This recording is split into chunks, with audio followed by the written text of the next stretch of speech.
আমার সকল প্রিয় বন্ধুগণ, তোমরা সবাই কেমন আছো? আশা করি সবাই ভালো আছো।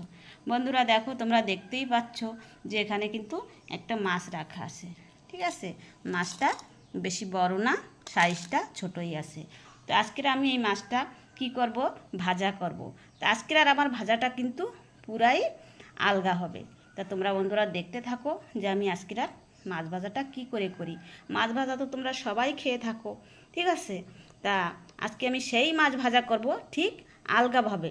আর এই মাছ ভাজা দিয়ে বন্ধুরা তোমরা অনায়াসে কিন্তু এক থালা ভাত খেয়ে নেবে, বুঝতেই পারবে না।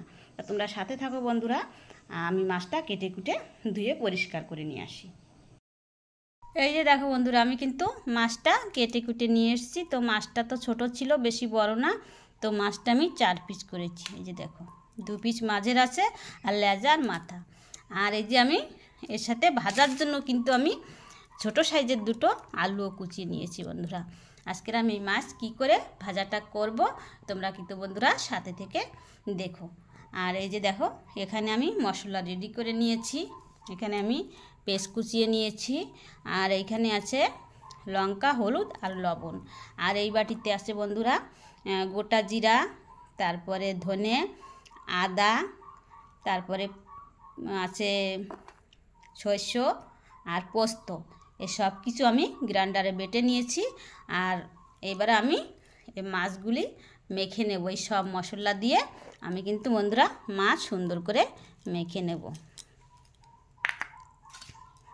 সব দিন তো আমরা অন্যরকম পিলে মাছ ভেজে খাই, আর আজকের আমি যেই মাছটা ভাজা করব বন্ধুরা, তোমরা দেখো পুরা অন্যরকম হবে আর খেতেও কিন্তু দারুণ। তো এখন আমি এই সব মশলা দিয়ে দিয়েছি। এবার আমি দিয়ে দেব তেল। আমি সাদা তেল দিয়ে দিলাম, তোমরা চাইলে সরষের তেল দিতে পারো। সরষের তেল দিলে কিন্তু আরও বেশি ভালো হয়। এবার আমি সব উপকরণগুলি মিশিয়ে নেব সুন্দর ফিলে। এই যে দেখো, সুন্দর করে কিন্তু আমি মাছটা মেখে নিয়েছি। আর বন্ধুরা, যদি মাছ আমার বেশি হতো তাহলে কিন্তু আমি আলু দিতাম না। তোমার মাছ কম আছে, তার জন্য আমি একটা আলু দিয়ে দিয়েছি যাতে একটু বেশি হয়। এবার আমার মাখাটা হয়ে গেছে, আমি ঢাকা দিয়ে রাখবো 10 মিনিট। তো চলে আসছি আবার ঢাকা দেওয়ার পরে। বন্ধুরা ফিরে এলাম 10 মিনিট পর। তো 10 মিনিট পরে আমি ঢাকাটা তুলে দেখব যে এটা কেমন হয়েছে। দেখো বন্ধুরা, এই যে তোমরাও দেখো কেমন সুন্দর মজে গেছে মাছ আর আলু 10 মিনিট পর। তো এখন আমি কিন্তু ভাজার জন্য পুরাপুরি তৈরি, ঠিক আছে। তা চলো চলে যাই এবার কড়াইয়ের কাছে। এই যে দেখো, কড়াই আমি বসিয়ে দিয়েছিলাম, কড়াইটা গরম হয়ে গেছে, আঁচটা আমি জ্বালিয়ে দিয়েছি। আর এবার আমি এই যে মাছ আর আলু ঢেলে দেবো। থালাতে একটু জল দিয়ে মশলাটা আমি মশলাটা ধুয়ে দিয়ে দিলাম।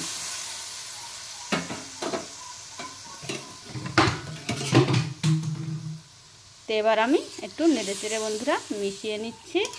আর এটা বন্ধুরা মনে রাখতে হবে, জালটা সবসময় কিন্তু মিডিয়াম রাখতে হবে, আর পারলে মিডিয়ামেরও কম রাখতে হবে, তাহলে এটা সম্পূর্ণ ভালোভাবে ভাজাটা হবে।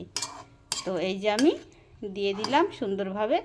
এবার আমি একটা ঢাকনা দিয়ে দেব। ঢাকাটা দিয়ে দিলাম। আবার আমি বন্ধুরা ফিরে আসছি 10 মিনিট পর। কেননা এটা একটু ধীরে ধীরে হবে, সেদ্ধ হবে আর ভাজাও হবে, তার জন্য একটু লেট লাগবে। তো আমি 10 মিনিট পর্যন্ত আমি এরকম ঢাকা দিয়ে রান্নাটা করব।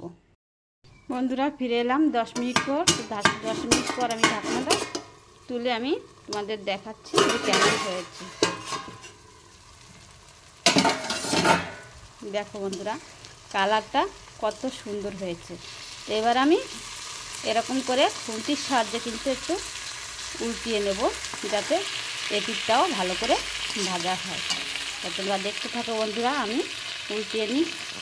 দেখো বন্ধুরা, আমি কেমন করে উল্টিয়ে নিয়েছি। আর এই পাশের কালারটা কিন্তু বন্ধুরা দারুণ এসেছে, তাই না?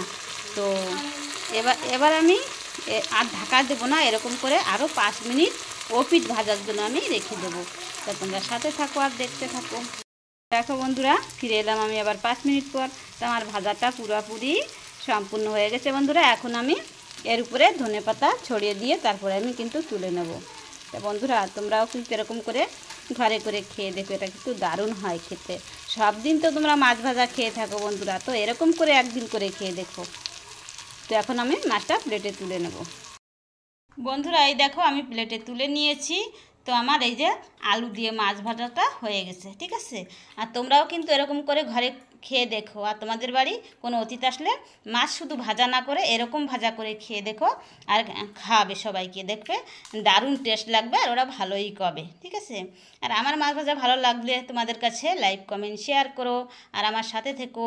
দেখা হচ্ছে আবার পরবর্তী রেসিপি নিয়ে। তোমরা ভালো থেকো, সুস্থ থেকো।